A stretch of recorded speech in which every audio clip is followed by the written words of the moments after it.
დილომშვიდობისა დღეს 9 ივლისია და განთიადი სტუდიიდან კახა მიქიაშვილი და რუსუდან გეჯაძე მოგესალმებით, ყველას ბედნიერ დღეს გისურვებთ. მოგესალმებით ძვირფასო ტელემაყურებლებო, სასიამოვნო წარმატებული დღის იმედით და რა თქმა უნდა საინტერესო დილის იმედით ჩვენ შევეცდებით თამაში ჩვენი წვლილით შევიტანოთ და მოგეხსენებათ ამ წამიდან უახლოესი საათნახევრის განმავლობაში დილის გადაცემა განთიადი თქვენთვის იმუშავებს და ჩვენი სტუმრების, ჩვენი ჟურნალისტების მეშვეობით შევეცდებით რომ საინტერესო იყოს დღევანდელი გადაცემა თქვენთვის. ვიდრე გაგაცნობთ ანონს თუ რას იხილავთ, ვის შეხვდებით, რაზე შევაჩერებთ დღეს თქვენს ყურადღებას.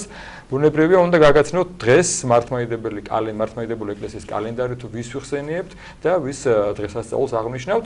საქართველოს მართლმადიდებელი სამოციქულო ეკლესია 9 ივლისს, ანუ დღეს ხსენიებს ღირს დავით თესალონიკელს, გუთელ ეპისკოპოსს ღირს იოანეს, ასევე დღეს მართლმადიდებლები ტიხვინის ყოვლადწმინდა ღვთისმშობლის ხატის დღესასწაულს ზეიმობთ, დედა ღვთისმშობელი და დღესენებული წმინდანები გეწეოდეთ თქვენ და მთელ მსოფლიოს. და რაც შეეხება დღევანდელ გადაცემას, ტრადიციულად არ ვარღვევთ დღესაც ჩვენს გეგმას და პირველი სტუმარი ბუნებრივია მოძღვარი იქნება. ამჯერად სტუმრად მობრძანდება ბეთანიაში მდებარე წმინდა გიორგის სახელობის ტაძრის გლოვსახური დეკანოზი ლევან ფეროსმანაშვილი და დროის სწორად განაწილებაზე ვისაუბრებთ.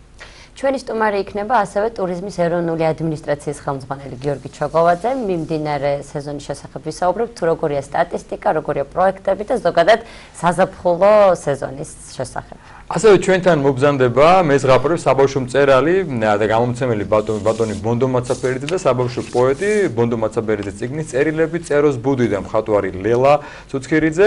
აწრიდ ლინდგერის საერთაშორისო საბავშვო პრემიაზე წელს საქართველოსთან სწორედ მხოლოდ ბატონი ბონდოა წარდგენილი. დეტალებზე უკვე სტუმრები ისაუბრებენ. და გადაცემის მიწურულს შემოგვიერთდება ანსამბლ ჩვენებურების წევრი და ფესტივალ არტგენის ერთ-ერთი ორგანიზატორი სოლომონ გოგაშვილი. როგორც იცით, გუშინ ფესტივალი არტგენის საზეიმოდ გაიხსნა, 15 წლის გახდა და სწორედ ამ თემაზე ვისაუბრებთ ჩვენ.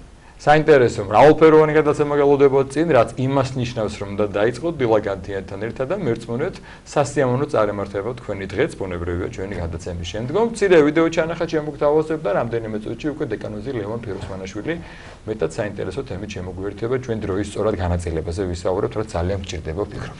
დროებით.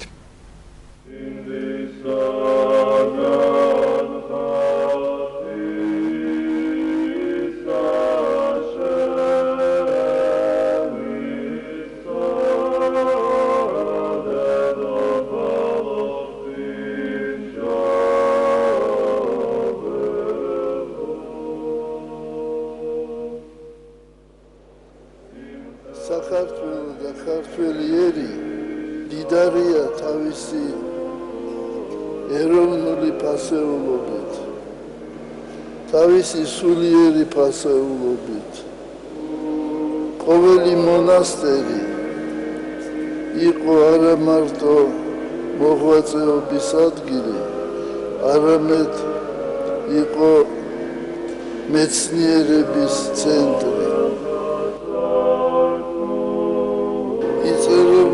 ორიგინალური ნაშრომები პეტრიწონის მონასტერში, სატრაპეზოში იყვნენ მოხატული ანტიკური ფილოსოფოსები. დავით აღმაშენებელმა როცა გახსნა გელათის აკადემია, თქვა რომ ეს უნდა იყოს ახალი ათენი თავისი მეცნიერებით და მეორე იერუსალიმი თავისი სულიერებით.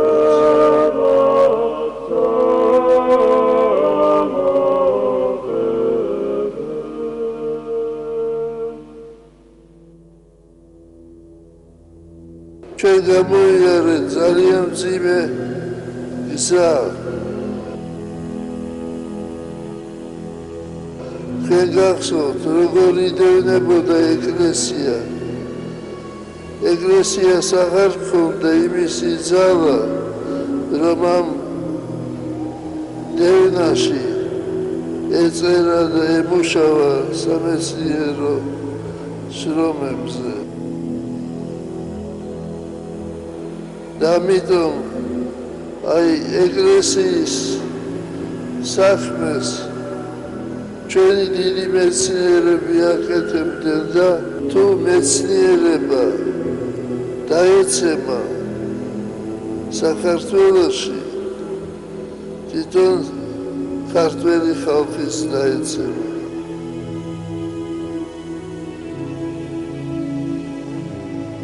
მეცნიერება და ტექნიკა აკეთებს უზარმაზარ ნაბიჯებს წინ. მართალია, ზნეობა ჩამორჩა, მაგრამ მეცნიერებას და ტექნიკას უნდა ვზდიოთ, ჩვენ უნდა გვესმოდეს. სად მიდის, სად მიჰყავს ხალხი. ცოდნა და მეცნიერება უნდა დაემკვიდროს სარწმუნოებაზე. ადამიანი თუ განათლებულია, ის მეტ პასუხისმგებლობას გრძნობს ღვთის წინაშე, სამშობლოს წინაშე, ოჯახის წინაშე. მხოლოდ მორწმუნე ადამიანი არის მონა ღვთისა და მორწმუნე და ცოდნე ადამიანი, განათლებული ადამიანი არის მეგობარი ღვთისა.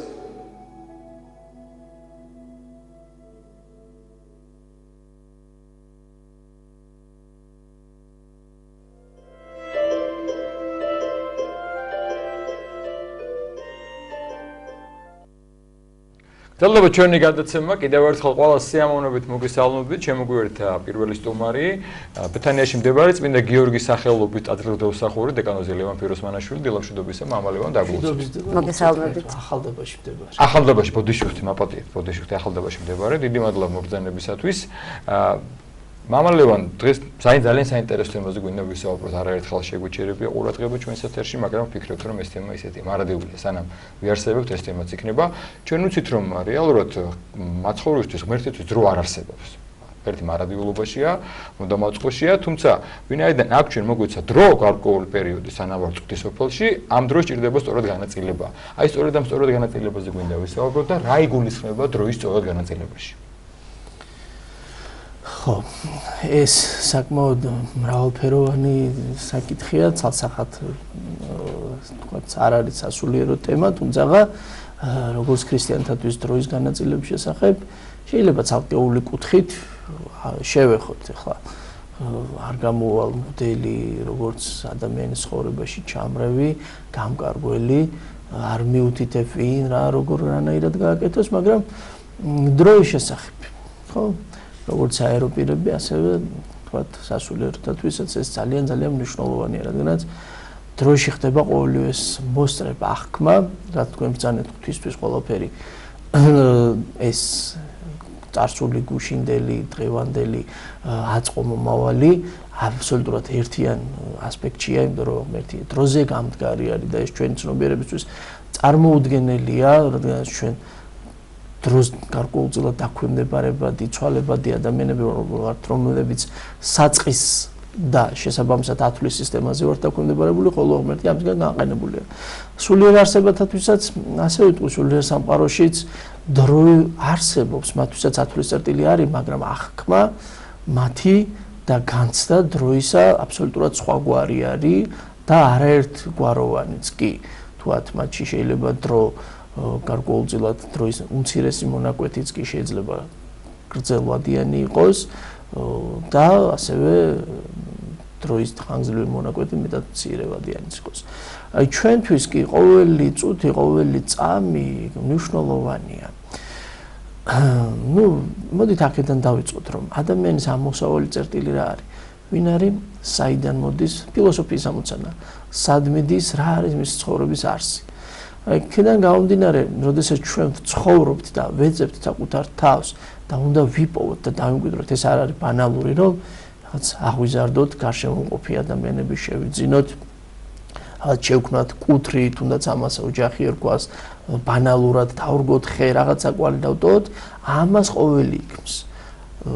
ჩვენი შინაგანი მოწოდების მიუხედავად, ჩვენი თითქმის ყველანი იდენტურნი ვართ ფაქტიურად. მაგრამ ინდივიდუალური რა არის? თუ უბრალოდ გამოუშვა რაღაც ესეთი ჩარხი, რომელთაც თქვათ ადამიანები წარმოება და ერთმანეთისგან არ განსხვავდებიან. არა, ჩვენ ყველას ჩვენი ინდივიდუალური სახე გაგვაჩნია და ეს პირველ რიგში უნდა ვიპოვოთ, ეს ინდივიდუალურობა.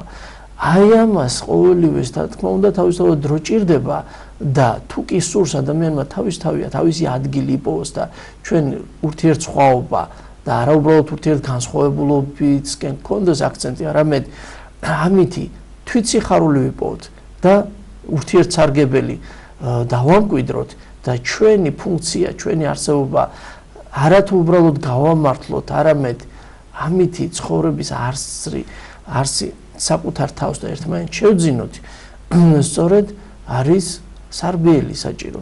სარბიელს ისევ და ისევ დრო უნდა. აქედან გამომდინარე ადამიანმა უნდა კარგად გამოიყენოს ეს ყოველივე და შესაბამისად ამის მერე ის ყოველივეს განიცდის და შექმნის. ერთია პირველი ეტაპია, როდესაც ჩვენ ვიპოვით საკუთარ თავს, მეორეა მის პროდუქციულობას რეალიზებას ვცდილობთ. მამა ლევან, არსებობს რაიმე რეცეპტი დროის სწორად განაწილების. ახლა, როდესაც ლოცვაზე და მარხვაზე ვსაუბრობთ, გასაგებია მისი ქრისტიანულ ასპექტში მოაზრება, მაგრამ დროის სწორად განაწილებას რა კავშირი აქვს ქრისტიანობასთან, შეიძლება მაყურებელმა ვერ გაიგოს ისე კარგად. აი, მაგალითად, როგორ უნდა გადანაწილდეს დრო, რომ ჩვენ სულიერებისთვისაც დაგვრჩეს, იმისთვისაც დაგვრჩეს, რომ ამ ქვეყანაზე ვცხოვრობთ და ჩვეულებრივი ადამიანებიც ვართ. როგორ ხდება ამის გადანაწილება? ძალიან რთული თემა არის, ცალსახად ადამიანზე არ არის დამოკიდებული, თუმცა ნებისმიერ ვითარებაში შეუძლია ადამიანს გარკვეულწილად ასე თუ ისე ოპტიმალურად მოერგოს და განსაზღვროს თავის ვითარებიდან გამომდინარე, ხარისხობრივად მაინც და შეძლოს თავის პროდუქციული კვალის დატოვება.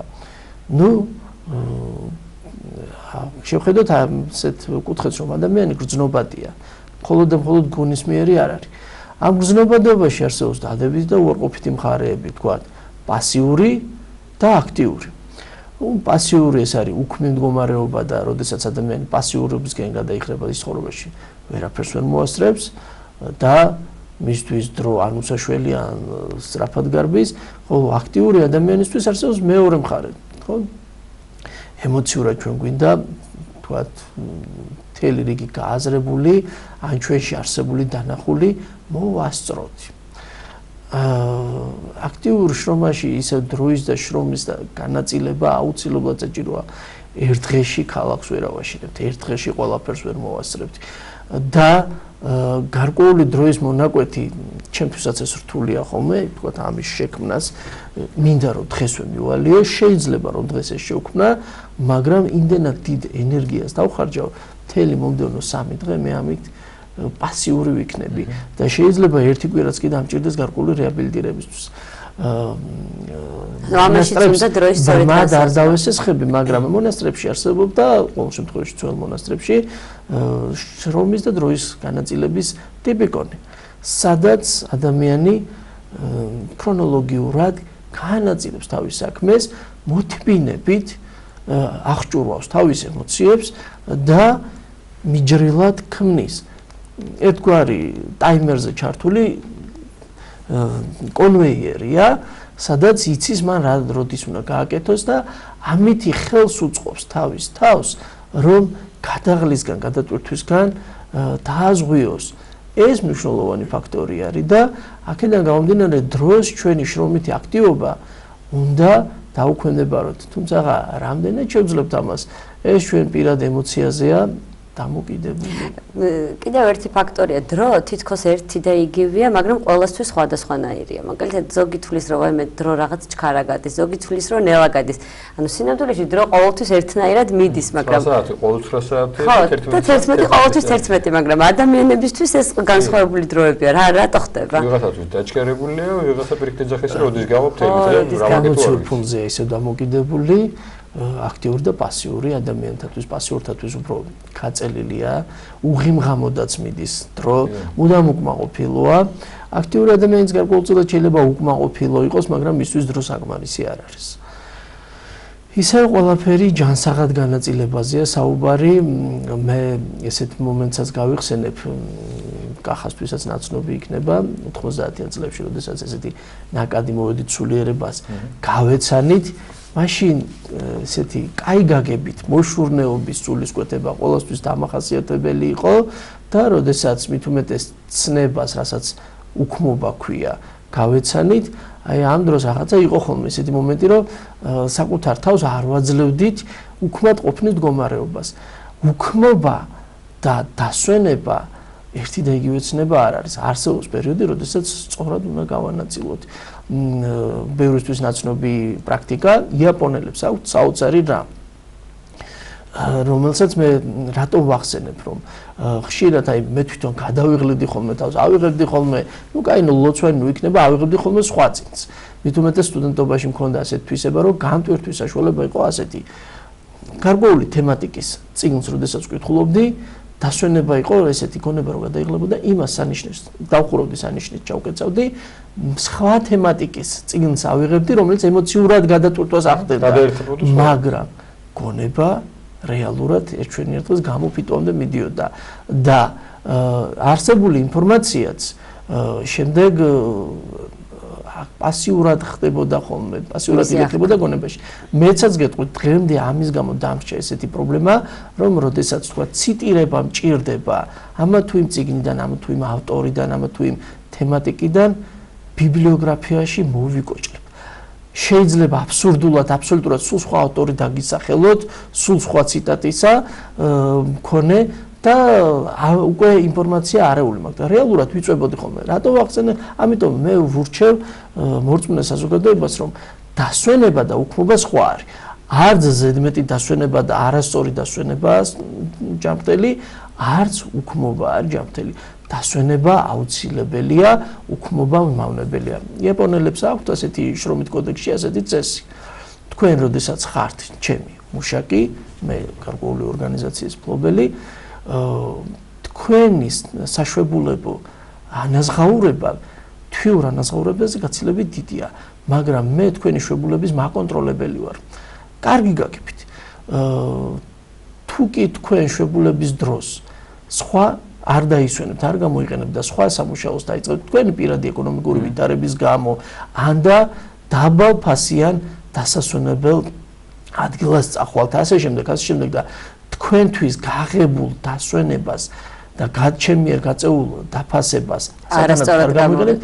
მე თქვენ სამსახურიდან განთავისუფლებთ, იმიტომ რომ თქვენ მჭირდებით ჯანსაღად დასვენებული მუშაკი, რომელიც სათანადო ემოციით და თავისუფალი გონებით მიბრუნდებით, რამდენადაც ის თქვენი შრომის პროდუქციულობაზე მკვეთრად აისახება.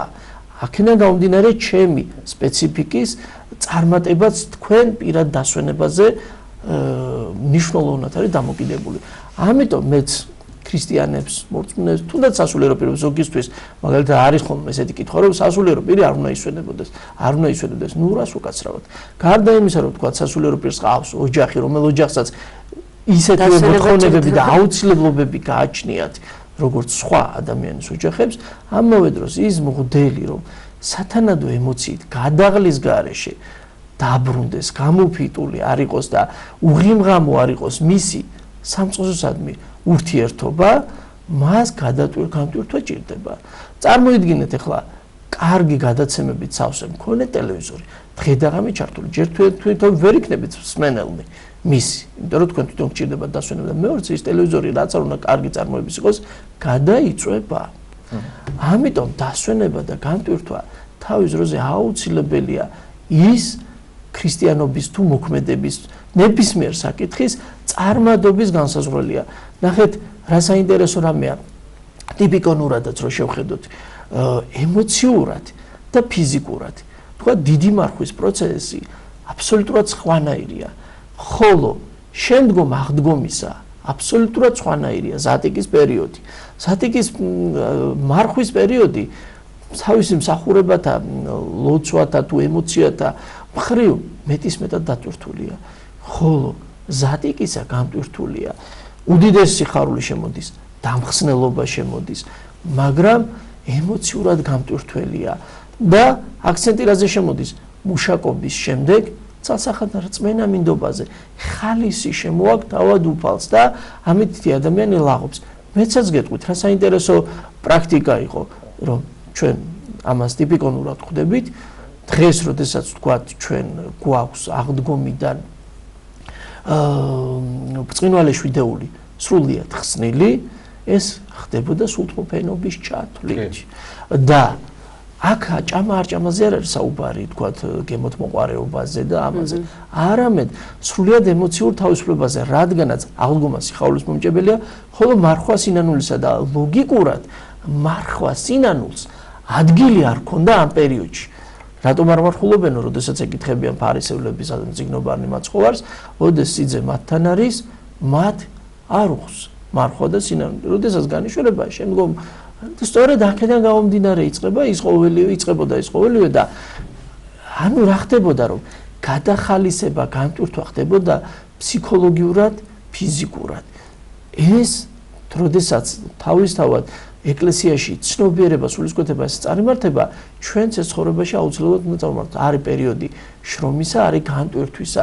მონასტრულ ცხოვრებაშიც გარკვეულწილად ეს ასე ისახება, თუნდაც მონასტერს რომ შევეხოთ და ყოველთვის ერთნაირად დატვირთვა არ ხდება. დიახ, მამა ლევან, იგივე ჭრილში მინდა იგისვათ კითხვა, მონასტერს თავის ტიპიკურია ბუნებრივია, ერში გულისხმობ, ხდება ხოლმე, რომ ხანდახან დავუშვათ ახალი მისულები ტაძარში, შემდგომაც შეიძლება გამოსცენ იბრეულის, თილობენ რომ სულ ტაძარში იყვნენ, შეიძლება მეტი უცოცა იკითხონ, დავრდომლები, განსაკუთრებით მარხვაში ხოლმე იღებენ ზედმეტვის თავის თავზე, ახლა მარხვის პერიოდია, ბოლო დღეებია.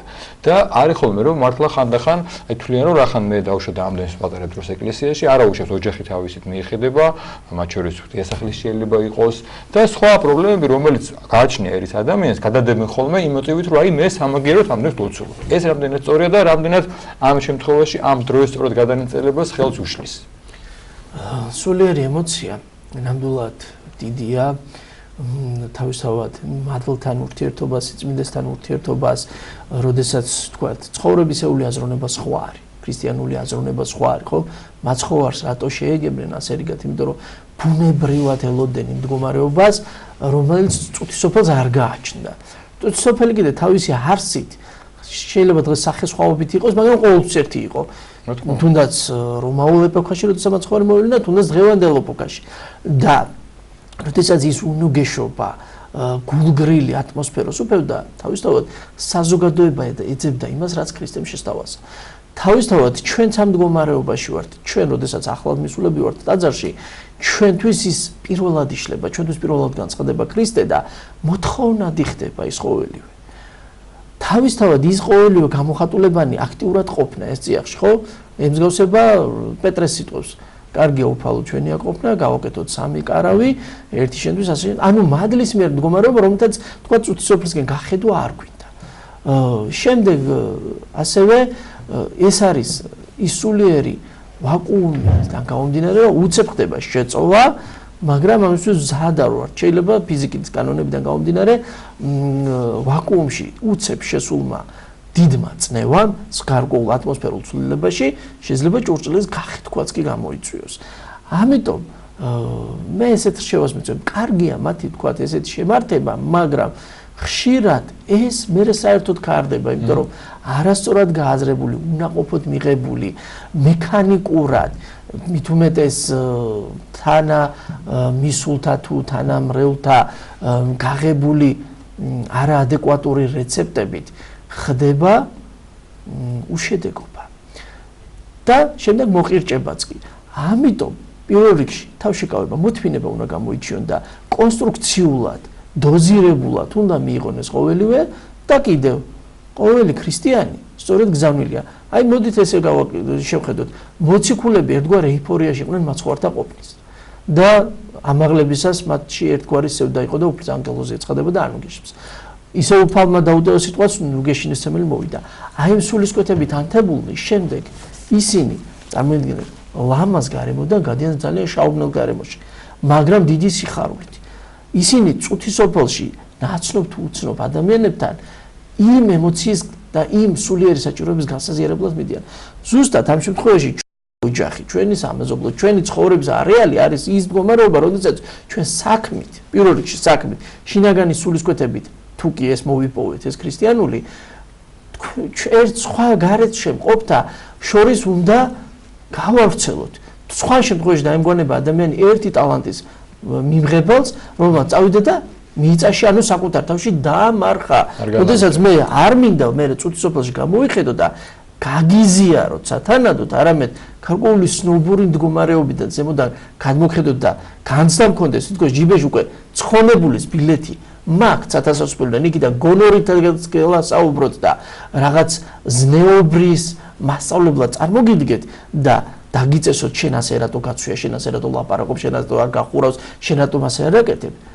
ეს ფარისეულური მდგომარეობა არის, რომელი ფარისეულური მდგომარეობიდანაც მაცხოვარი გამართლებულს არ გვიშვებს. ამიტომ სწორედ აღჭურვა გვართებს ეტაპ-ეტაპ იმ მიღებულის შეძენა და საკუთარ თავში დამკვიდრება, ეს დროის სწორედ განაწილება და მერე ამის პირველ რიგში საქმით უნდა დამინახოთ, რომ ნამდვილად აღარა ვარ უდიერი, ნამდვილად აღარა ვარ ბუკაცრავად, ფეხებზე მკიდია, გულგრილი, პატიოსანი, ნებას ვცდილობ, ეს საქმეში უნდა გამოიხატოს. სიტყვაში არა, სიტყვაში ჯერ უფლება არ მაქვს, იმიტომ რომ ეს ჩემი ემოციური განწყობა არის, ცოტა გადავიჭერი სხვა თემაზე, ემოციური განწყობა არის და არა დამკვიდრებული. არსებითად სხვადასხვა აღიარებული და განცდილი, არსებითად სხვა არის დამკვიდრებული და მომუშაკებული. მე რომ დღეს გადაშალე და ვთქვა, წავიკითხე რომ არა კაცკლა და შევიყვარე, დავეთანხმე ამას, ეს იმას არნიშნავს, ეს ჩემში გამომუშავებულია. მე ეს უნდა გამომუშავო და აი ეს მუშაკობის პროცესი თქვენ უნდა შეაფასოთ და ეს არის პროზელიტობა უკვე ჩემიერ თქვენთვის. უსიტყვოთ. აი დღეს ქრისტიანობაში ამის პრობლემა არის. ამიტომ დროც სწორად უნდა გავანაწილოთ და სარბიელი ჩვენ გარშემო ადამიანებს დავუთმოთ. ის იქიდან მიღებული, ხომ მერე უნდა გავჟონოთ ჩვენ ყოველდღიურობაში, ჩვენ ამ ქვეყნიურ ყოფაში. ამისთვის მოვიდა უფალი, რომ ჩვენი ამ ქვეყნიური ყოფა გაალამაზოს, სწორად წარმართოს და არა ის, რომ ამ ყოფიდან გავიქცეთ. სწორად ჩამოყალიბოს. დედამიწა არ შეუქმნია ღმერთს მიტოვებისთვის და განადგურებისთვის. დედამიწა შექმნა ადამიანთათვის და როდესაც არასწორი ცნობიერები დემონისგან მოტყუებით კაცობრიობა გაშორდა დედამიწას და დედამიწას ვამახინჯებთ, სწორედ რისთვისაც შექმნა იმ იერსახის დასაბრუნებლად. რა თქმა უნდა, დედამიწა დღეს 60 დღისთვის არ შენდება, მიჯაჭვულობისთვის არა ვართ, მაგრამ არც დანგრევისთვის ვართ. ის ღვთისგან შექმნილი არის. წუთისოფლის თავადს, როდესაც ვიძახით, წუთისოფლის თავადი არ არის დედამიწის თავარი. დედამიწის თავარი არის ღმერთი. ყოველი ხე, ფოთოლი, მდინარე, ცხოცხალი, არაცოცხალი, სულიერი და არასულიერი ქმნილება ღვთისგან შექმნილია ჩვენ სასიხარულოდ, საჭიროებად და სანუგეშოდ და ჩვენ მათთვის სიხარულის მიჭირებლად.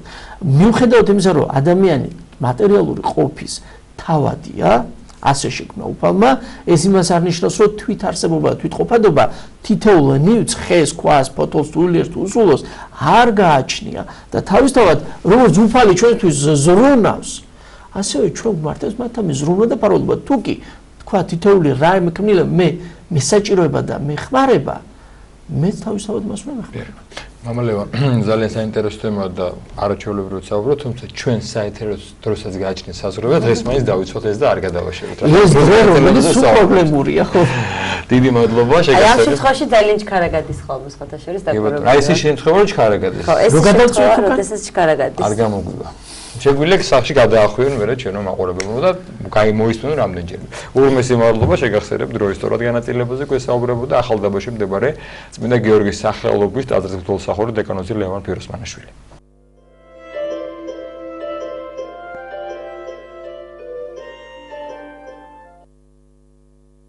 ძელდება ჩვენი გადაცემა კიდევ ერთხელ სიამოვნებით მოგესალმებით. შემოგვიერთდა მომდევნო სტუმარი საქართველოს ეკონომიკისა და მრადი განვითარების სამინისტროს ტურიზმის ეროვნული ადმინისტრაციის ხელმძღვანელი ბატონი გიორგი ჩოგოვაძე. მოგესალმებით.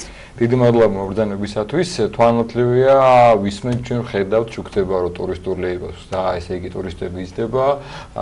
პოტენციალი ტურისტული საქართველოში ვითარდება და არაერთხელ თქვენ ყოფილხართ ამ თემაზე ჩვენი სტუმარი. საფრთხილი დაიწყო და ბუნებრივია ჩვენი თავარი კითხვა ეს არის, რა ხდება ამ კუთხით, როგორია ეს ტენდენცია, სტატისტიკა და გეგმები, რასაც გეგმავთ თქვენ საზაფხულოდ, რომ კიდევ უფრო გაიზარდოს ტურიზმი და აყვავდეს. ძირითადად არის ორი შეკითხვა ხოლმე. თავარი, რასაც გვისწავლენ, რატომ მოხდა რომ ტურიზმი გაიზარდა და როდის დამთავრდება ეს დინამიური ზრდა, როდის დასტაბილურდება, ან როდის შემცირდება. რა თქმა უნდა, კარგია რომ იზრდება. რა თქმა უნდა, კარგია რომ იზრდება. ჩვენ ძალიან დიდი ძალისხმევა დავხარჯეთ იმისათვის, რომ კერძო სექტორთან ერთად მთავრობას და კერძო სექტორს ძალიან აქტიური ნაბიჯები გადაედგა ტურიზმის განვითარებისათვის და ეს წარმატება ჯერ კიდევ გრძელდება. არათუ შემცირდება წლევანდელი წლის მონაცემებითაც 21%-იანი მატება ჰქონდა წინა წლის ივნისთან შედარებით ტურისტებს, რომლებიც 24 საათი და მეტი ჩერდებიან და ეს საშუალო რო ავიღოთ წელს, ნახევარი წელი გასულია იანვრიდან ივნისის ჩათვლით 23%-იანი მატება. საკმაოდ დიდი ზრდა. საშუალო, რა თქმა უნდა. ეს და კიდევ უფრო გაგრძელდება, იმიტომ რომ ჩვენი დაწყებული რამოდენიმე წლის წინ დაწყებული სხვადასხვა აქტივობა შედეგები მოსავლის აღება ხდება ეხლა უხეშად რო დავარქვათ და ეს პროცესი კიდევ უფრო გაგრძელდება, იმიტომ რომ ჩვენ არ ვჩერდებით და რა თქმა უნდა ვაგრძელებთ ძალიან აქტიურ საერთაშორისო ბაზარზე აქტივობას და ამავდროულად ქვეყნის შიგნით ტურიზმის განვითარების საკითხებში ერთ-ერთი მთავარი პრიორიტეტი გახლავთ უფრო მაღალშემოსავლისუნარიანი ტურისტების მოზიდვა, რომელიც უხეშად რო თქვა და მარტივად რო თქვა მეტ ფულს დახარჯავენ საქართველოში და რა თქმა უნდა. და ესეთი გახლავთ როგორც გეოგრაფიული მიმართულებით აქტივობები, ეს არის ევროკავშირის ქვეყნები, რომელიც აპრიორში ძლიერი ეკონომიკებია და ამავდროულად აქცენტების გაკეთება ტურიზმის ისეთ მიმართულებებზე, რომელიც თავის თავში გულისხმობს, რომ ადამიანი ან მეტი ხანი უნდა გაჩერდეს ბალნეოლოგიის მიმართულებით, ან უფრო ძვირიანი პროდუქტები უნდა მოიხმაროს, როგორც არის საქმიანი ტურიზმი და იგივე ნიშური ტურიზმი, ღვინის ტურიზმი, რომლითაც ესე ვამაყობთ საერთაშორისო ბაზრებზე. და რახან ვახსენეთ შემოსავლისუნარიანი ტურისტები და ზოგადად შემოსავლები, მე არ მინდა დავღალო მაყურებელი ბევრი სტატისტიკით, გეტყვით ერთ მარტივ მაგალითს და შედარებას 2017 წელს საქართველოში ტურიზმიდან შემოვიდა იგივე თანხა, რაც 2017 წელს საქართველოს ექსპორტზე გაიტანა საერთოდ ჯამურად ყველაფერი. თავისი სხვათა შორის რეექსპორტის ჩათვლით ექსპორტი და რეექსპორტიდან მიღებულმა თანხამ შეადგინა იგივე თანხა, რაც ტურიზმიდან შემოსულმა თანხამ და როგორც ვიძახით ტურისტების რაოდენობის მატებაზე, ისეთივე ტემპებით იზრდება, რა თქმა უნდა, შემოსავლები.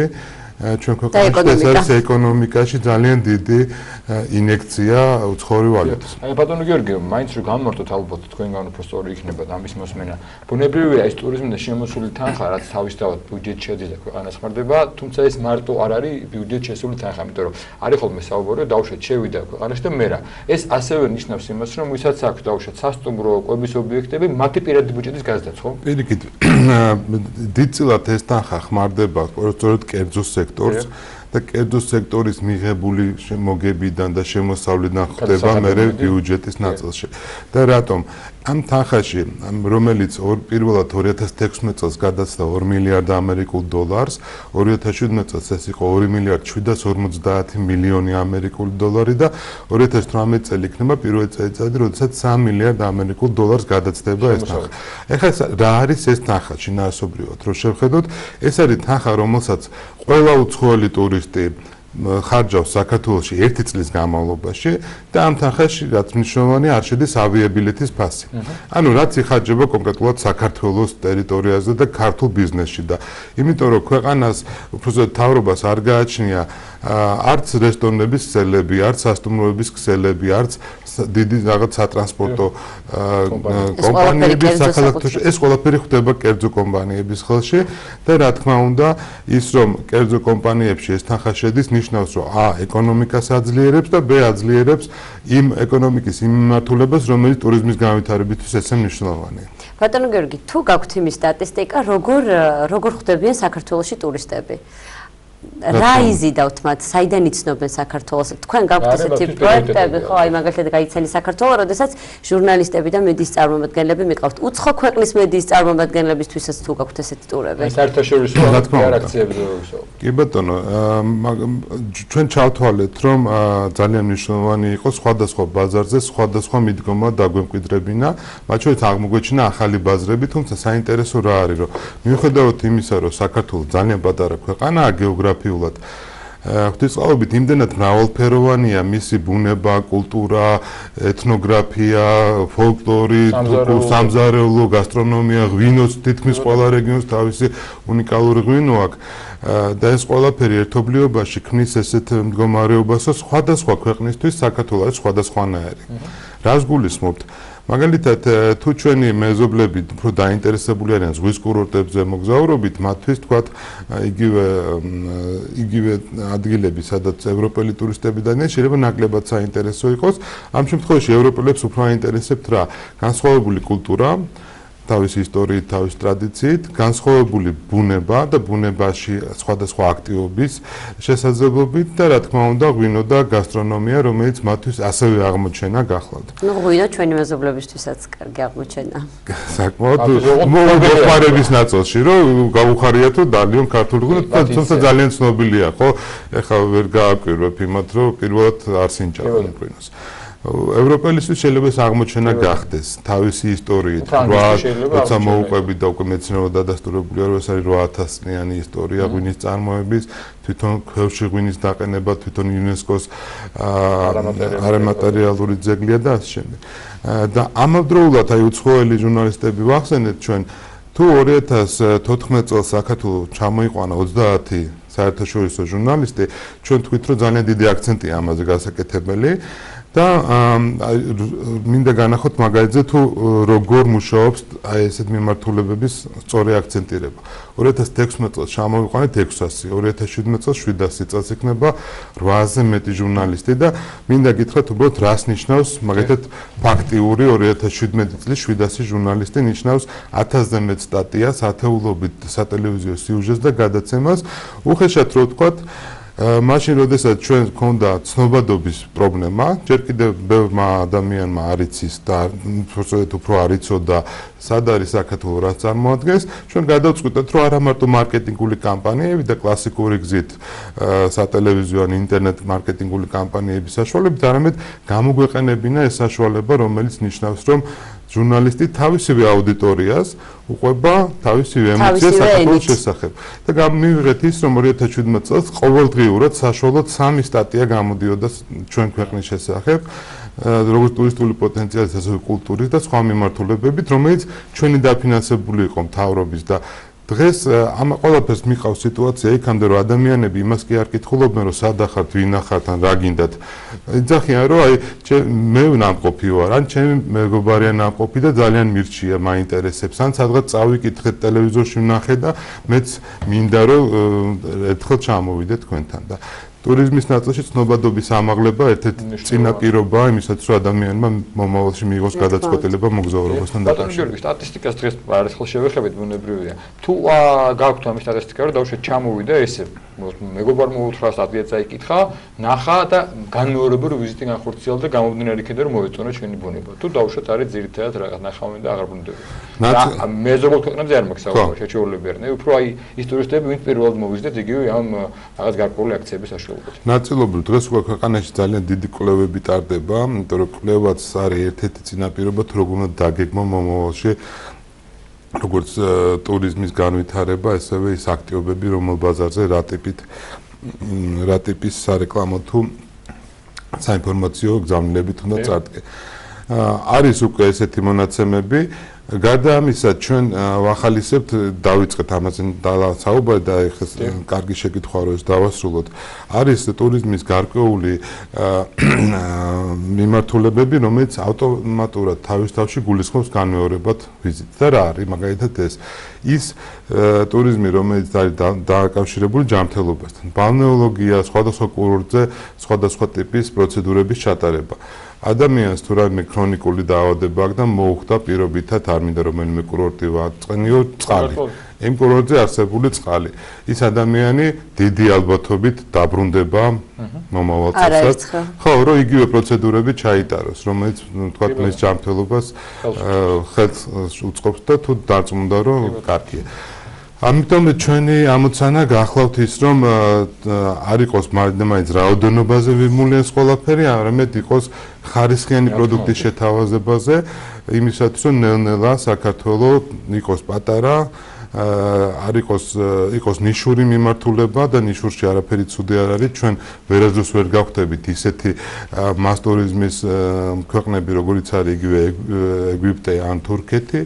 პირიქით ჩვენ უნდა დავიჭიროთ ჩვენი ძალიან კარგი და საჭირო ნიშა და ადრე თუ გიან გავხდეთ შვეიცარიის მოდელის ქვეყანა ჩვენ რეგიონში. ბატონო გიორგი, თუ არის ბოლომდე ათვისებული საქართველოს ტურისტული პოტენციალი? პირიქით გეტყვით ძალიან ბევრი არის კიდევ ასათვისებელი, იმიტომ რომ ხშირად გვემატება ხოლმე ახალი კურორტები. გვემატება კურორტები და კიდევ ბევრი არის, რომელიც ერთის მხრივ გააჩნია პოტენციალი და არასდროს გამოყენებული ამ კუთხით არ ყოფილა და მეორე, რაც კიდევ უფრო გულდასაწყვეტია, მაგრამ ამავდროულად კიდევ უფრო პოტენციურად ძლიერი არის, რომ გარკვეული წლების წინ, 10 წლეულების წინ ის კურორტი არსებობდა და დღეს იქ არაფერი არ არის. თუმცა ეს ამავდროულად შესაძლებლობაც არის და ინვესტორისთვის დარწმუნება. რახან ინვესტორები ვახსენე გეტყვით ერთ მარტივ მიდგომას, რომელიც ჩვენ გვქონდა რამოდენიმე წლის წინ, როცა ტურიზმის განვითარების ახალ სტრატეგიას და ახალ ხედვებზე მუშაობდით. ჩვენ თქვით ესეთი რაღაცა, რომ ბიზნესი და ინვესტორი იქნება ეს ადგილობრივი თუ უცხოელი, მისთვის მნიშვნელოვანი არის დაინახოს ზრდის ტენდენცია. დაინახოს როგორ იზრდება ტურისტული ნაკადები, როგორ იზრდება ინტერესი, როგორ ხარჯავენ ეს ხალხი ფულს, იმიტომ რომ დეკლარირება მარტო იმის, რომ ჩვენ ვართ ტურისტულად მნიშვნელოვანი ქვეყანა და ჩვენთვის ეს პრიორიტეტი იქნება და დარჩება, არ არის საკმარისი ბიზნესისთვის. ამიტომ თავარი ამოცანა იყო, რომ გვენახებინა, რომ ჩვენ შევძლებდით ტურისტების რაოდენობის ესე გიგანტური ნაბიჯებით ზრდას და შესაბამისად დღეს ადამიანს თუ უნდა ან თუ თეორიულად განიხილავს, ბევრად მეტი არგუმენტი აქვს, რატომ ჩადოს ფული ამა თუ იმ კურორტში, საქართველოში ზოგადად სასტუმროების ან ტურისტული ინფრასტრუქტურის მიმართულებით, იმიტომ რომ ის ხედავს, რომ ყოველწლიურად ეს დინამიური ზრდა არა თუ მცირდება, პირიქით ზრდა კიდევ უფრო დიდი და შთამბეჭდავი ხდება. და ბოლოში კითხვა უნდა გისვათ, ჩვენ დრო იწურება, მე რამდენი მილიონი ტურისტზე ვართ ასული. დაახლოებით. დღეს წელს ჩვენ აუცილებლად გადავაჭარბებთ 8 მილიონიან ნიშნულს, თუმცა ამას არა მარტო გადავაჭარბებთ, უფრო 9-ისკენ იქნება ეს ახლოს. არა გადაჭარბებული, უბრალოდ მიახლოებული 9-სთან. ძალიან დიდი მადლობა. არაჩვეულებრივი. წარმატებებს გისურვებთ და ყოველი ჩვენი საუბარი ყოფილიყოს კიდევ უფრო დინამიური, სტადი და ახალ კურორტები და 10 მილიონზე 11 მილიონზე ასული. ურმესი მადლობა შეგახსენებთ, ჩვენი საუბრის თემა იყო ბუნებრივი ტურიზმი, ტურისტული პოტენციალი, გვესაუბრებოდა ტურიზმის ეროვნული ადმინისტრაციის ხელმძღვანელი ბატონი გიორგი ჩოგოვაძე. და საქართველოს ეროვნული ბიბლიოთეკის საგამოფენო სივრცემ თვითნასწავლი მხატვრის თამარ დოჭვირის გამოფენას უმასპინძლა, უფრო ცლად ექსპოზიციის შესახებ იეთ იგინეშვილი გიამბობთ.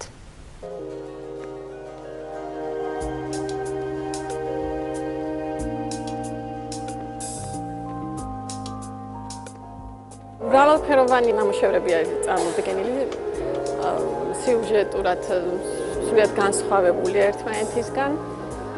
არის პეიზაჟიც, ნატურმორტიც, საბავშვო თემა, აბსტრაქტიც. წელიწადზე მეტია, რაც დავიწყე ხატვა. მანამდე არ ხატავდი. საერთოდ ბავშვობაში ვხატავდი, მაგრამ ეს ფანქრებით და არაზეთის საღებავებით სერიოზულად არა, მაგრამ ძალიან მიყვარდა და ყველას ძალიან მოწონდა, მაგრამ არასოდეს ამ ხრივ განვითარება არ მოუციათ ჩემს მშობლებს. შარშან ჩემმა ძმამ მომიტანა ტილო და ზეთი, რომ ცხოვრებაში არ დამიხატია ტილოზე ზეთის საღებავებით და მითხრა, რომ მოდი ცადე და აი რა ცადე და იმის მერე უკვე ხატავ. ეს არის არაჩვეულებრივი, სულ სხვა სამყაროში ვარ ხოლმე ხატვის დროს. სულიერ სიმშვიდეს განვიცდი ხატვის დროს. ეს იმდენად დიდი სიამოვნებაა, ამდენი ხანი როგორ დავკარგე, ეხლა მიკვირს. სხვადასხვა ჟანრში აქვს რამდენიმე სტილი აქვს აღებული და ყველა სტილში ყველა მიმდინარეობაში რაღაც საკმაოდ ძლიერი სამუშაო ჩატარებული. ლამაზი ეფექტური ფერები აქვს, სურეალისტური ნამუშევრებიც არის რამდენიმე, საკმაოდ ეფექტური ფერებით, ძლიერი ფერებით, ასევე პეიზაჟები აქვს, რომელიც ლამაზია, მით უმეტეს თუ გავითვალისწინებთ, რომ გაბატონი თამარი არის ექიმი და ასე ვთქვათ, ამ ჟანრშიც ასე ვთქვათ, წარმატებულად მოღვაწეობს, ვსურებ, რომ წარმატებული ყოფილიყოს მხატვრობაშიც, მედიცინაშიც და კიდევ მრავალი ნამუშევარი და გამოფენა გააკეთებინეს. როგორც დამთვალიერებას მე ძალიან დიდი სიამოვნება მივიღე რამდენიმე წრე დავარტყი დარბაზს.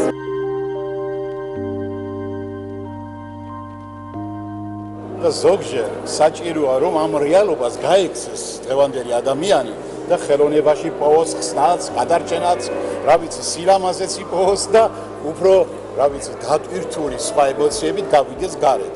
უფრო სწორ რეაგირებას გააკეთებს ცხოვრებაში და უფრო ნამდვილი ხედვა ექნება თანამედროვე ცხოვრებაზე.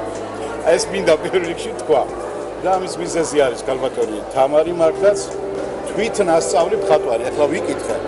ეს უკვე ნიშნავს, რომ მართლაც მან იპოვა თავისი სულიერი სამყარო, თაქიზის სამყარო, მე ასე ვიტყოდი და მის ნამუშევრებში გამოდის რაღაცა სითბო, სილამაზე და ამავე დროს ექსპრესია.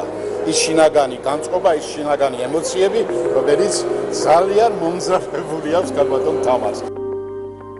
მე ულოცავ ქალბატონ თამარს, რომ ასეთი ლამაზი მშვენიერი საღამო გვაჩუქა და იმედი არის, რომ მოგზაურდებიან და სიამოვნებით ეზიარებიან ამ ლამაზ ხელოვნებას, რომელიც მისი სულის ყივილია, გამოვლინება, აფეთქება, წვარი, განცდა და სიყვარული ერთად.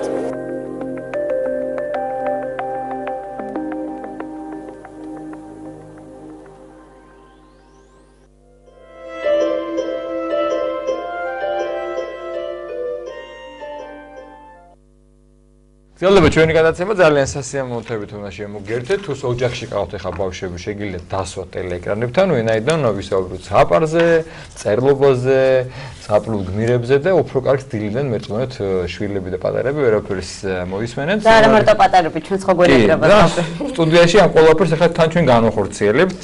რუსუდანი გადაიქცევა პატარა ბავშვად, მე შევეცდები რომ წერიანი ბავშვი ვიყო. სიამოვნებით წარმოგიდგენთ ჩვენს სტუმრებს, მეზღავრე საბავშვო მწერალი ბატონი ბონდო მაცაბერიძე, გამომცემელი და საბავშვო პოეტი ბატონი ბონდო გითხარი და ბატონი ბონდოს მაცაბერიძის წიგნის წერილები წეროს ბუდიდან მხატვარი ქალბატონი ლელა ცუცქირიძე არიან ჩვენი სტუმრები. მოგესალმებით. ბატონი ბონდო როცა მოდის ხოლმე ის წუთები აუცილებლად ზღაპრულად გადაიქცევა ჩვენს ეთერში. ახლა ისე ელოდებოდა თქვენს მობრძანებას. და თემა ვახსენოთ აუცილებლად. ათრიდ ლინდგერის საერთაშორისო საბავშვო პრემიაზე წელს საქართველოსთან მხოლოდ ბატონი ბონდოა წარდგენილი. პრემიის ნომინანტები 14 ოქტომბერს ფრანკფურტის წიგნის ფესტივალზე გამოცხადებიან. დაჯილდოება მოხდება იტალიაში, ბოლონიის საბავშვო ფესტივალზე. მოკლედ ძალიან საინტერესოა.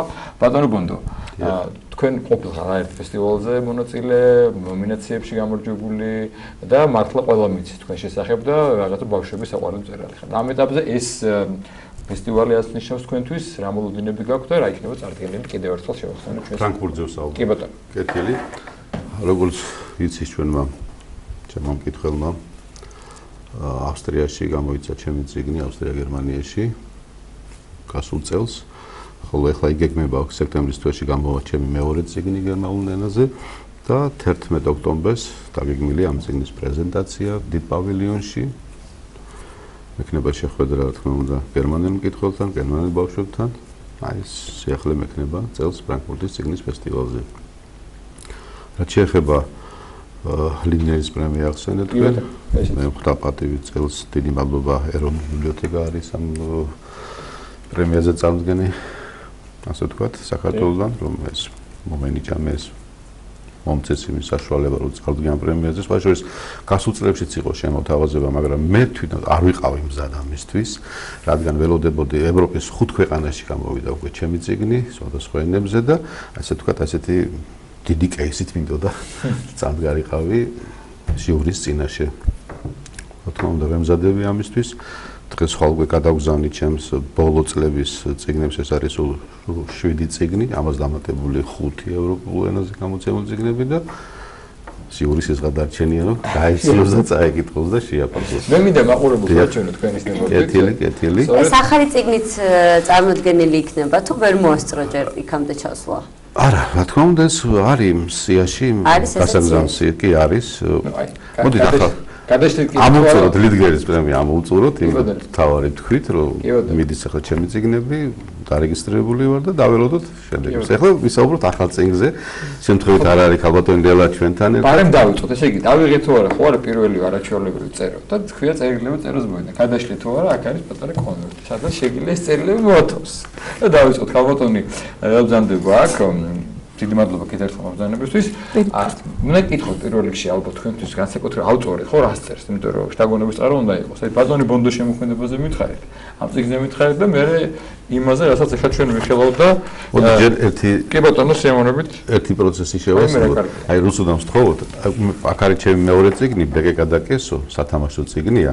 აი გადაცემის ველობაში თქვენ შეგიძლიათ სველი არაფერი ამას არ უნდა გააფერადეთ ამოვა ეს ნახატები და გადაცემის ბოლოს უკვე ეს ნახატები ისევ გაქრება და ვაჩვენოთ ჩვენ სანამ დავიწყებ გაფერადებას ვაჩვენოთ გასაფერადებელი ხო გასაფერადებელი თეთრი ფიგურები რუსუდან დაიწყე შეუძლია საქმეს ჩვენ ვისაუბროთ მანამდე რაც შეეხება ლელაზე მინდა ორი სიტყვა თქვა ქალბატონი ლელას იცნობს ჩვენი მკითხველი არაჩვეულებრივი საბავშვო პოეტი გახლავთ არაჩვეულებრივი საბავშვო პოეტი გახლავთ არაერთი წიგნის ავტორია და აი ეს წიგნი წერილები წეროს ბუდიდან არის ლელას პირველი წიგნი საკმაოდ წარმატებული წიგნი თავადაც ხედავთ დაწუნდი ახლა ვერ მოვწყდი არაჩვეულებრივი ნახატებით და ასე თქვა კიდე მინდა შევაწეხო ოპერატორი აი ეს გვერდი რო არ უჩვენო არ შემიძლია და ხალხო თუ შეიძლება რომ თქვენ გითხრათ ბატონი ბონდოს შემოქმედებაზე ამ წიგნზე და ბუნებრივია აი თქვენ პირველი წიგნია ახსენე ხალხო კი ნამდვილად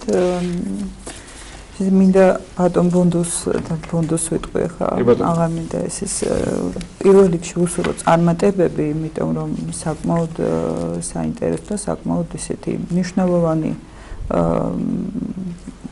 გეგმებია და მნიშვნელოვანი გადაეს არის კონკურსებია თუ აი წარდგენებია უფრო სწორად ამ წიგნის და ყველაფერშია მათ შორის ფრანკფურტშიც მათ შორის ასტრიდ ლინდგრენის პრემიაზეც მინდა წარმატებები უსურვო გულით და სულით. რაც შეეხება ჩვენს ასე ვთქვათ თანამშრომლობას ამ მხრივ რა თქმა უნდა, როდესაც წიგნს ხატავ აუცილებლად ამ თელ შთაგონებას გაძლევს ტექსტი.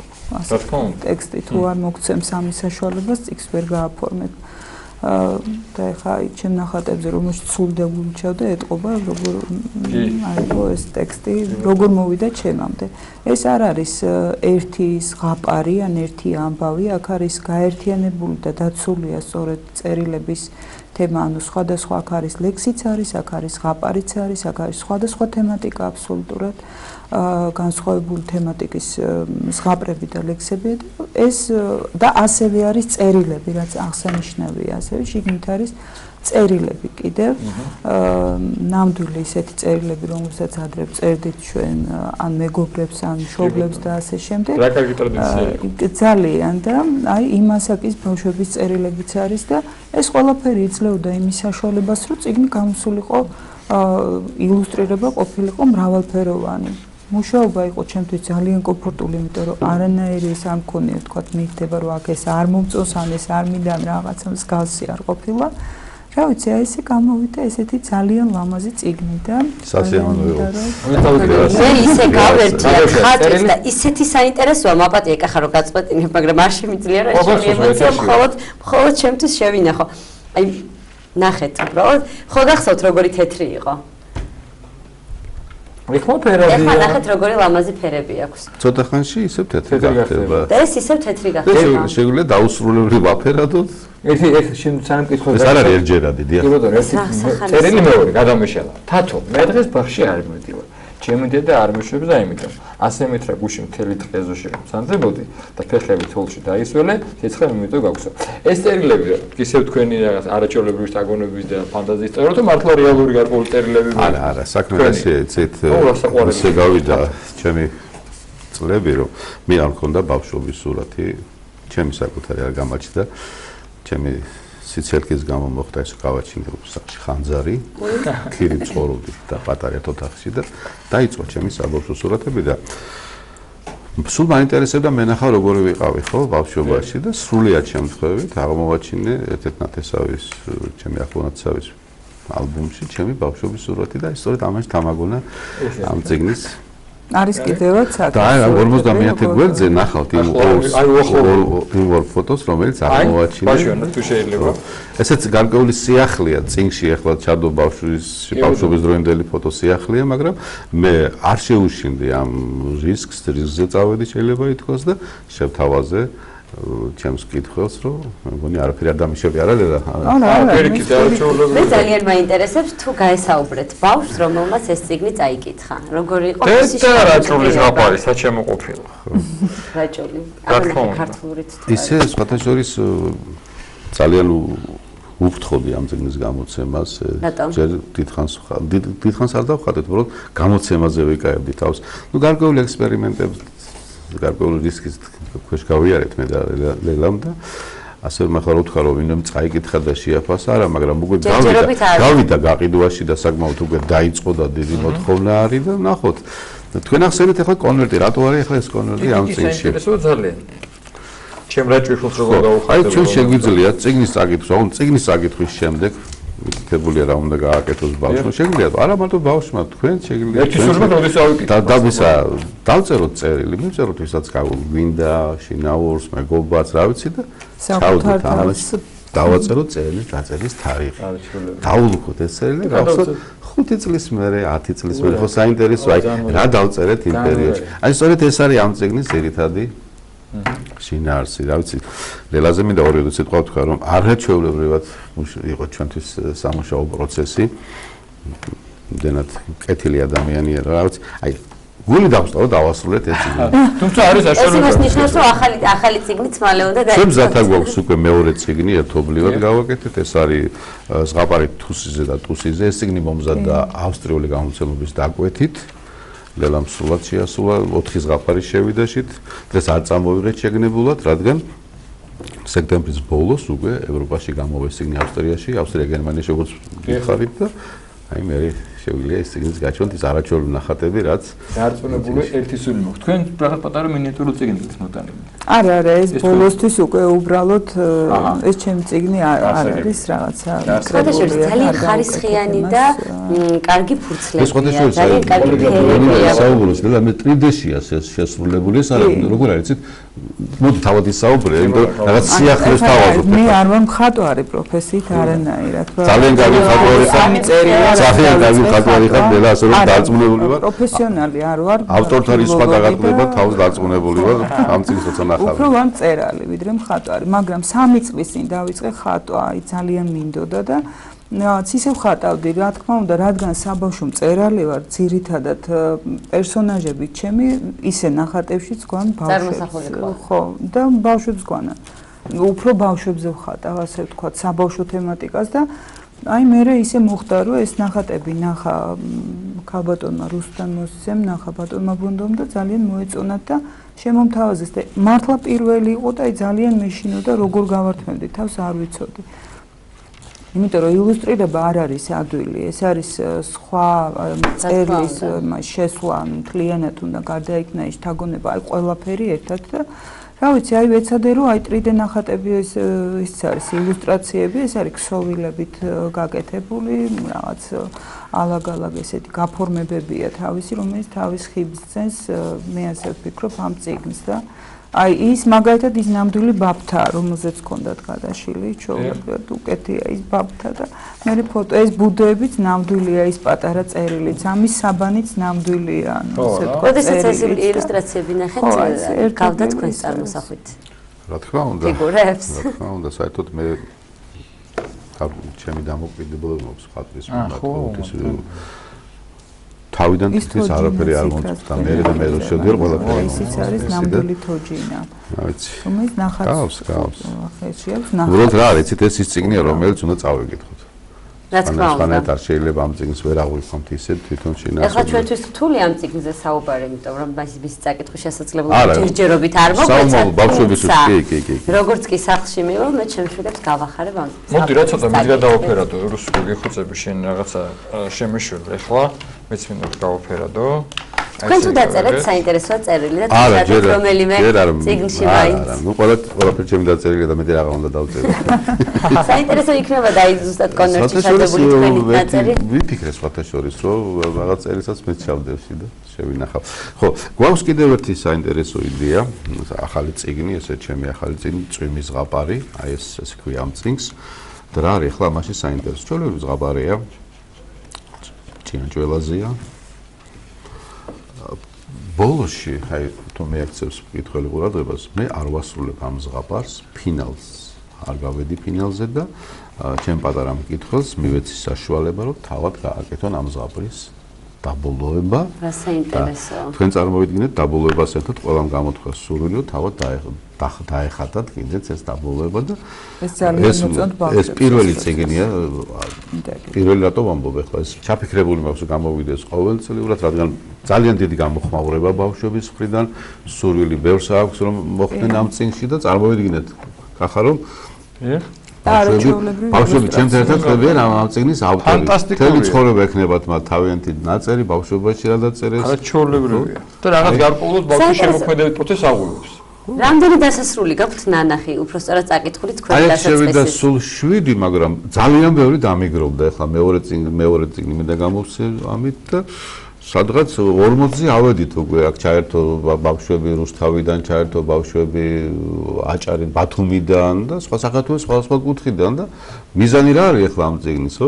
შეიძლება ბევრი ბავშვი დავაკავშიროთ ერთმანეთს, იმეგობრონ და იყვნენ ჩემთან ერთად აი ამ წიგნში. და მიიღონ მონაწილეობა ამ შემოქმედებაში. თაგვი ესეთ ლამაზ ფერებში თუ შეიძლებოდა რომ წარმომიდგინე არც კი მე. აქ მთავარი ის არის რომ ერთი ფერი აფერადებს სხვადასხვა ფერებს. მოდი რადგან ხატვარი ყავს სტუმრად თქვათ რომ აქ წიგნის რომელსაც თქვენ ახლა აფერადებთ ხატვარი ელენე ვარამაშვილი, ხოლო აი ახლა რუსუდან ყიფიანი, არაჩვეულებრივი ხატვარი სხვა შორის ჩვენ ადრე თქვენთან ვისაუბრეთ, ზღაპრები ბექნაბიძე თეკლაგუზე რუსუდანის ხატვრობაა და აი ამ წიგნმა შაშან მეიღო გოგებაშვილის სახელობის საბავშვო პრემია ილუსტრაციაში არის არაჩვეულებრივი ილუსტრაცია. არაჩვეულებრივი მეგნება არის და ესე იგი ისე გავერთე?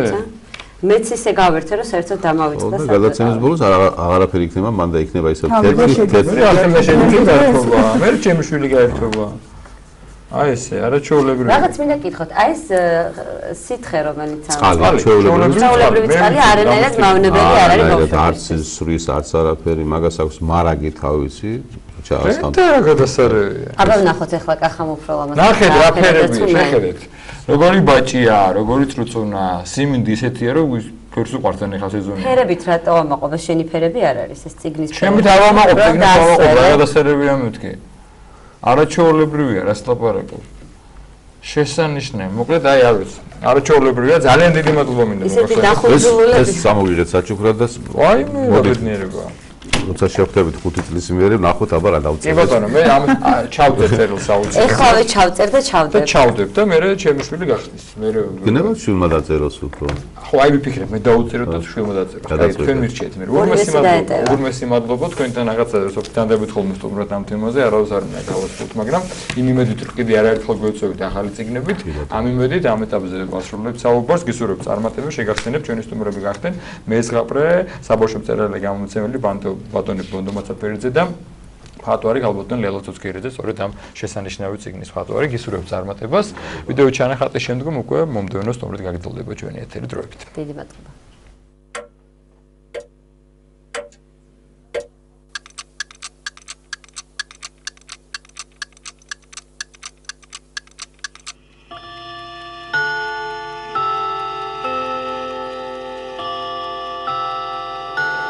არის წარსული აწმყო და მომავალი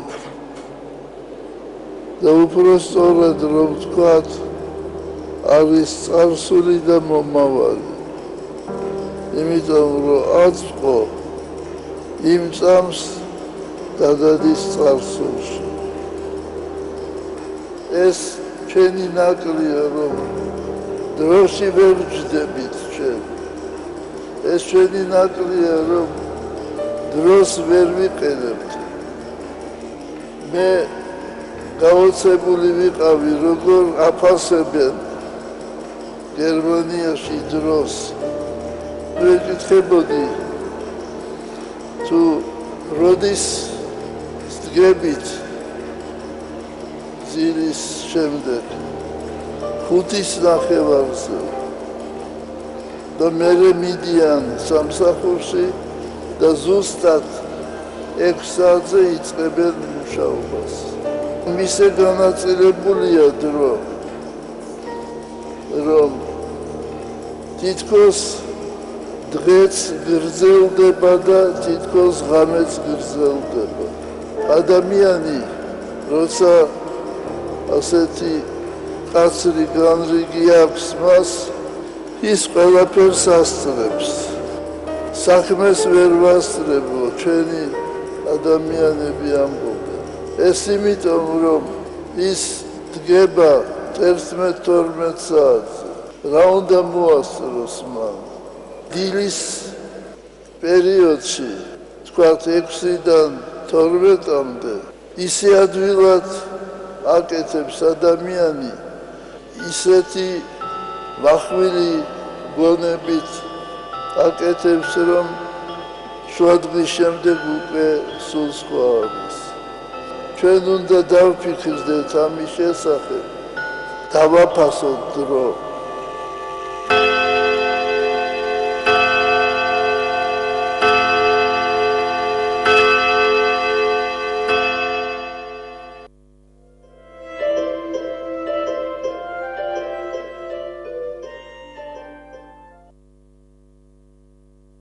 ჩვენი გადაცემა გრძელდება, სიამოვნებით წამოგვიდგინთ დღევანდელი გადაცემის ბოლოს სტუმარს, ანსამბლ ჩვენებურების წევრი და ფესტივალ არტგენის ერთ-ერთი ორგანიზატორი სოლომონ გოგაშვილი. დილამშვიდობისა. დილამშვიდობის მივესალმები მთელ საქართველოს. ძალიან დიდი მადლობა მობრძანებისათვის. შენი მაისური ფაქტობრივად უკვე გამოსახავს იმის. დაგიტოვებ. ვა, ძალიან დიდი მადლობა. ესე იგი რა სტუმრები მოდის, წეგან წიგნი მაჩუქეს, ახლა მაისურს მაჩუქებენ. კი დაგვიტოვებთ, მაგრამ აქეთ როგორ წავხვალთ მე? გავცვლით. გაცვლით. ჩვენ გავარკვევთ ერთ ნუქსურ შეროში და გიტოვებენ. პირველ რიგში გილოცავთ 15 წლის გახდა არტგენი. რაიმე განსხვავებული არის საიუბილეო თარიღთან დაკავშირებით, რაიმე განსხვავებულს თავაზობს? განსხვავებული ის არის, რომ უფრო მასშტაბური არის და უფრო მეტი მონაწილეა და უფრო დიდი პროგრამებით ჩამოდიან ყველა მონაწილე. ტრადიციულად ეთნოგრაფიულ მუზეუმში იქნება თბილისის. კი, მოვიარეთ უკვე მთელი დასავლეთ საქართველოს, დავიწყეთ ქედაში, დიდი მონუმენტის გახსნით, სამშობლოს სადარაჯოზე ეგეთი კარგი მონუმენტი გააკეთა ამერიკაში მცხოვრებმა ხელოვანმა ალექსანდრ ლანევსკიმ, ესეთი კარგი აჭარელი კაცია აქ მახუნცეთში და იქ დავამთხვიეთ გახსნა და ქედადან მე ლანჩხუთში, ლანჩხუთიდან წყალტუბოში, ნიკოლ ორთქიფანიძის სახლ-მუზეუმში, ლანჩხუთში ეგნატე ნინოშვილის სახლ-მუზეუმში და მე მწვანე თეატრში დასრულდა რეგიონალური ნაწილი ლეჩხუმში. და გუშინ იყო ეთნოგრაფიულში პირველი. გუშინ გაიხსნა ფინალური ნაწილის პირველი დღე იყო და დასკვნითი როდის იქნება? დასკვნითი 15-ში იქნება. ჟინას დიასამიძე 33-ია, ლელა თათარაიძე და მცხეთა-მთიანეთის დღეა. სოფლიო ჩემპიონატის ფინალი და არტგენის ფინალი მორჩება და აქეთ მეორე ფინალით დაგვირგვინება იქნება. ესე იგი ძალიან კარგი დაგვირგვინება იქნება, ეს ფორმობად ბუნებრივია. რამე კითხვა სოლომონ, ბუნებრივია ახლა მე-15 წელია წელს საიუბილეო წელია. გაამართლა ამ პროექტმა 15 წელი თავისთავად ვერ გასტანდა და წელს თან მე-15-ს იძახით, რომ კიდევ უფრო გაზრდილია მასშტაბები, თავისთავად ვერ იქნებოდა პროცესები. თავიდან როგორ იწყებოდა ზოგადად ამ ფესტივალის შექმნის იდეა ვისი იყო, როგორ დაიწყე და თვალობოდით, რომ აი 15 წელი და ესე გაგვითარდებოდა.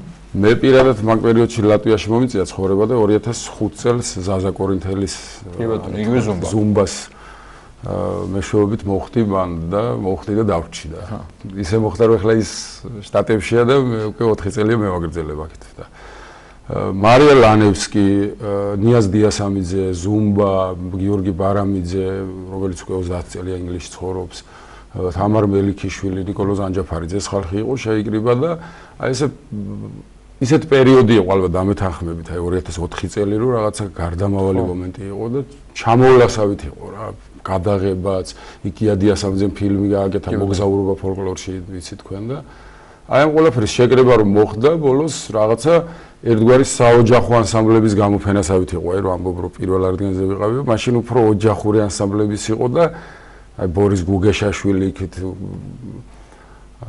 კონცელიძეების ოჯახი ქედადან ეხლა უფრო დახვეწილია უფრო ესეთი სრული სახე მიიღო. ხო და მე უცებ აღმოჩნდა რომ ხო ეს ყველაფერი აფეთქდა და აფეთქდა და საჭირო დროს საჭირო გაკეთდა და მე მგონი ხალხის დასწრებითაც და თვითონ სახალხო ზეიმის სახითაც რო შეხედავ, რა ვიცი, უბადლო ფესტივალია მაგ. სხვადასხვა ყველა ელოდება და ერთი სული აქვს ხოლმე როდის დაიწყება არტგენი, რომ რაღაცნაირად წავიდნენ და ბოლომდე ისიამოვნო. როგორც მე ვიცი და ვაკვირდებ, ეს არ არის ხოლმე დავუშვათ, ახლა გვინახავს ღიათის კონცერტები, სადაც მიდიან, ესწრებიან, მიიღებენ სიამოვნებას, მოდიან. ეს რაღაც კიდე სხვა პროცესი, თვითონ იქ ამ მუზეუმში, ეთნოგრაფიულ მუზეუმში, გარდა იმისა, რომ უსმენენ კონცერტს, რაღაც ურთიერთობაა, საუბარია, რაღაც კიდე რაღაც ერთობლივი ზეიმია სახალხო. სახალხო ზეიმი, აქეთ კულინარია არის, იქით რეწვის ოსტატები არიან, სახვითი ხელოვნება ის და ყველა გაღიმებული დადის, ყველას უხარია ეს 8 დღე, 10 დღე, ხანდრობობა. ეს არ არის მხოლოდ მუსიკის, კარგი მუსიკის. ხო, იგივე სცენაზეც დაძაბულობა და ის მოხსნილია. შეიძლება ცეკვა, ახვალ იცეკვებ, ჩამოხვალ,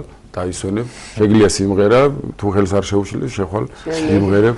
ტრადიციულად არის ხოლმე და ასე ვიცი რომ ყოველწელს ელოდებიან, ეს რაღაცა ისეთ აი რაღაცა ეტიკეტებით აქვს ხოლმე არტგენს, რომ არის სუხიშვილები არიან და არის ნინო ქათამაძე და ნიაზ დიასამი. წელსაც ეს ტრადიცია არ ირღვევა? ეს თანამედროვე ნაწილი არ დარღვეულა, წუხელი ნინო ქათამაძის დიდი კონცერტი იყო, ძალიან მაგარი კონცერტი, იყო გურულების და შიდა ქართლის დღე და კიდევ არის წელს თანამედროვე ნაწილში ჩამოთვლი ბარემ რომ რობი გუხიანიძეც იქნება, ფრანიც იქნება, რეგიონიც იქნება ჯგუფი, ნიაზ დიასამიძე, ფრანი სუხიშვილები რა თქმა უნდა და დავამატეთ ქართული რეპის დღე.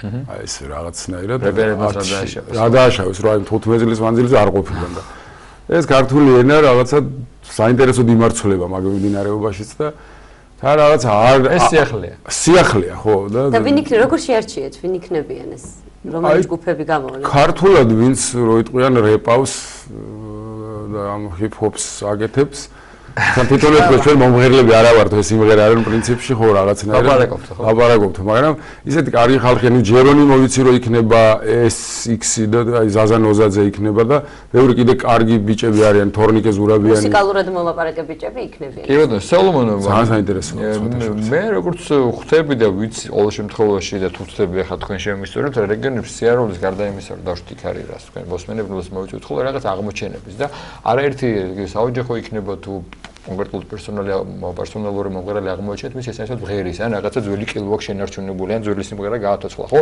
ამ კუთხით გრძელდება ისე თქვენი რაღაც დაკვირვებები რეგიონებში ხო ის არის ბევრი ჩანაწერია რაც თავარი აი დიდი რამდენიმე ტერაბაიტი მასალა არის მარტო ვიდეო მასალა და ძალიან ბევრი ალბომი გამოიცა არტგენის ჩანაწერები და ცოცხლად ჩანაწერები ისე სტუდიური ჩანაწერებიც და აი თქვათ ძალიან მარტივი მაგალითი რო თქვა ბორის გუგეშაშვილი ზემორაჭაში ონის რაიონში სოფელი მაჟიეთში შენ რაჭაში იცით ბეჩა ყირავალა სიმღერა აი 2004 წელს იყვნენ ოჯახით ბეჩა ყირავალა ლაჩქარჩქარა რო გვეროდნენ ეს ბევრი ისეთი ავტორი წამოვიდა და ისეთი ხალხის პოპულარიზაცია მოხდა რომლებიც არ ჩანდნენ და მე მათი სიმღერები აიტაცე ზოგი ვინ გააკეთა სიმღერა და კიდევ ერთი თავარი უნდა მეთქვა აი წლევანდელი წელიწადი დამახასიათებელი არის რითი რომ აი 15 წლის მანძილზე ანსამბლებმა ძალიან ბევრმა აი განიცადა დიდი როტაცია გაიგეთ აი ბევრი მოდის ახალი შემადგენლობით 15 წელიწადში იცით ახლა მაშინ რო იყო 80 წლის ხო თავისთავად მიდის გადაინაცვლა მეორე ქვეყნად მოვიდა სხვა და ზოგის შვილი ზოგის მეზობელი ზოგის სკოლელი ის და ტრანსფორმირებული ანსამბლი ძალიან სხვანაირი შემადგენლობით მოდიან და ძალიან საინტერესო არის იმიტომ რომ ჩვენმა თამარ მელიქიშვილმა თქვა ერთ-ერთმა დაფუძნებელმა რომ ჩემი შვილი 3 წლის იყო რომ დავიწყეთო და ახლა აბიტურიენტია ხო ამ ხელა სხვაობა ახლა 3 წლის ბავშვთან და არტგენთან ერთად გაიზარდა აბიტურიენტია და იქაც ახლა ზოგი რო იყო ძალიან პატარა ახლა წვერულვაშიანი კაცია ჩვენურად გააზდა თუმცა მიზანი ამ ფესტივალის პირველ წელს რაც იყო იგივე ნარჩუნდება მთელი ამ წლების განმავლობაში ხო ქართული ეთნომუსიკის პოპულარიზაცია და არა მარტო იმიტომ რომ მე მგონია რომ მაინც ეთნოსია ეს თვითონ რობიც და სუხიშვილის და ნიაზის და ასე თქვათ ის რამოდენიმე წელიწად შეიძლება ფოლკლორად იქცეს ისე აღარ იყოს ტრაქტორზე და თამარ მეფეზე ნამღერი და იყოს სხვა დრო გადის მე ის ილექება ხალხის წია ეს ჩვენთვის ძალიან საინტერესოა და ძალიან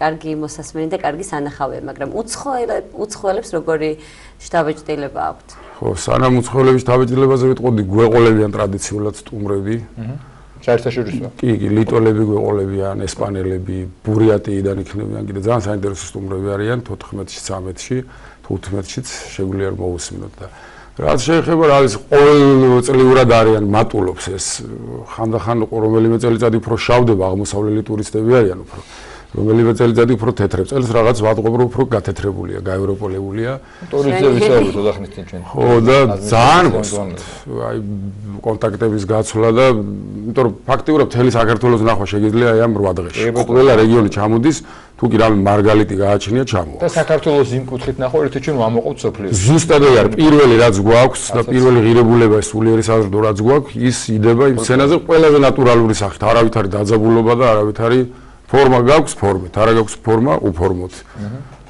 ყავს დაგაკლდა ერთი ხმა იმატე მეორე ხმა და სამხმაში აბსოლუტური თავისუფლება ცოცხალი პროცესია კი აი გუშინ ავსტრალიელებმა ბოლოს გამომიყვანეს და რაღაცა განსაკუთრებული თავისუფლება იგრძნობაო და გარდა იმისა რომ ძალიან მდიდარია თქვენი კულტურავა აი ამ ეთნომუსიკითო უფრო თავისუფლად იგრძნობა აქ ყველაფერი უხარია თვითონ მე ვნა ვისარგებლო შემთხვევით ეხლა აქცენტირებული ხარ ამ დღეებში დარწმუნებული ვარ ამ არტგენზე და სასაუბრო თემა ჩვენი ეს არის მაგრამ ანსამბლ ჩვენებურების წერვის ხარ ჩვენებურების ამ კუთხით ფაქტობრივად აგრძელებს ამ კუთხით იმიტომ რომ არა მარტო ჩვენს ქვეყანაში ძალიან ხშირად ხარ საგასტროლო მოგზაურობაში მე გიждები თქვენს იმ ჩაკრულოს ვიდეო კლიპზე უშვებთ ხოლმე ომის დღეებში, როცა რა შემართებები დღერი ხარ და იქ მხარდამჭერები ესე რომ დგანან, მაგ ვიდეოს ემოციის გარეშე ვერ უყურებ ხოლმე ვერასდროს.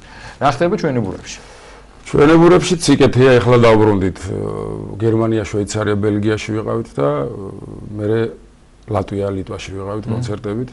გვეგნავთ ისე შემოდგომისთვის, ჯერჯერობით არტგენზე ვარ ჩვენს გადართული და საქართველოს პროექტებზე და შემოდგომიდან ისევ გავალთ ალბათ სექტემბრის ბოლოს ოქტომბერში ერთვიანი გასტროლი კიდევ გვექნება ალბათ გერმანიაში, პოლონეთში, ალბათ ბალტიისპირეთში ისევ და იტალიაში. როგორია ხოლმე? რეაქცია საინტერესოა, ახლა შენ კარგად იცი. აი ჩვენც არ გვაქვს იგივე არტგენიდან გამოდიოდა, ჩვენც მან დავიბადეთ ფაქტიურად. ნუ 2 წლის ანსამბლი იყო, პატარა ბიჭები ვიყავით რომ შევუერთდით და არტგენს მიყვებით ასე ვთქვა და რეაქცია ისაა რომ ჩვენ არ გვაქვს ეგეთი აკადემიური სტილი. ისიც საჭიროა, მაგრამ ზანგია, თეთრია, ის არ მნიშვნელობა არ აქვს, გვერდზე ვიყენებთ და ზუსტად მაგ ხალხის დაგეგმით ჩავდივართ იმ ევროპაში რა. სხვადასხვა ფესტივალებზე გაცნობილ ადამიანებთან, აი ღმერთის ალაპარაკო ენა ეს მუსიკა ის ხო არ არის, ღმერთის ენა არის და კანისფერს და რასაც მნიშვნელობა არავითარი მნიშვნელობა არ აქვს და ძალიან ბევრი შენიც ბევრი დუეტი გვაქვს გაკეთებული მადაგასკარელთან, სენეგალელთან, პოლონელთან, უკრაინელთან და აი ეგეთი კონცერტებია და X გარდა იმისა რომ ჩვენ ვდებთ 1 საათიან ქართულ რეპერტუარზე და თან ჩვენი ბიჭები იცი რომ ყველა რეგიონიდან არიან სვანეთი და რაჭიდან და ასე შემდეგ. ამას ვერთდება ეს შერეული და ძალიან საინტერესოა და ხანდახან მე თვითონაც კონცერტის პროცესში ისე გავყავა რომ მაყურებელი ვუყურებ მეც რომ ეს ანაირად მოხდა. საინტერესო ცოცხალი პროცესია. შენ რომ სიმინორი ჩაიტანე და იმანაც დაგახვედრა რაღაც თავის გაკეთებული ინსტრუმენტზე საინტერესოა. მოკლედ ყოველ დღე 15 ივლისამდე ეთნოგრაფიულ მუზეუმში ყოველ დღეურად 12 პირველი საათი და 15-ში უკვე დასკვნითი ღონისძიება იქნება. კი ბატონო, შავფაროსნები დამავიწყდნენ, ისინიც ფაქტიურად თანამგზავრები არიან, მათი გამოსვლა იქნება 12-ში და 14-ში საჩვენებელი გამოსვლა და რომელ საათებში იწყება? ყოველ 12 პირველი საათიდან გამოფენები იწყება ეთნოგრაფიულ მუზეუმში და 7 საათის მერე უკვე ბზერო გადაიწვერება და აგრილდება, იწყება კონცერტი ჯერ ფოლკლორი, მერე თბილისში მოქმედი ანსამბლები და 10 საათიდან, ღამის 10 საათიდან 22 საათიდან თანამედროვე ნაწილი. ბილეთის ღირებულება ერთია, ხო? არა, 6 საათამდე სხვანაირი ფასი აქვს და 6 საათის შემდეგ სხვანაირი ფასი აქვს. ძალიან დიდი მადლობა. წარმატებებს გისურვებთ. გელოდებით ყველას. ტელევიზია. კახას თვალი არ მოუშორები ამ მაისური. გამოგიგზავნე შენ აუცილებლად რაფერსაც მე. რუსუდან ესე თუ გადაიძაბებოდი ამ მაისური პირველი ამას ვჩვენთ. თორე ვერ მაპატიებს. არა, მე ვერ გაგიცვლით.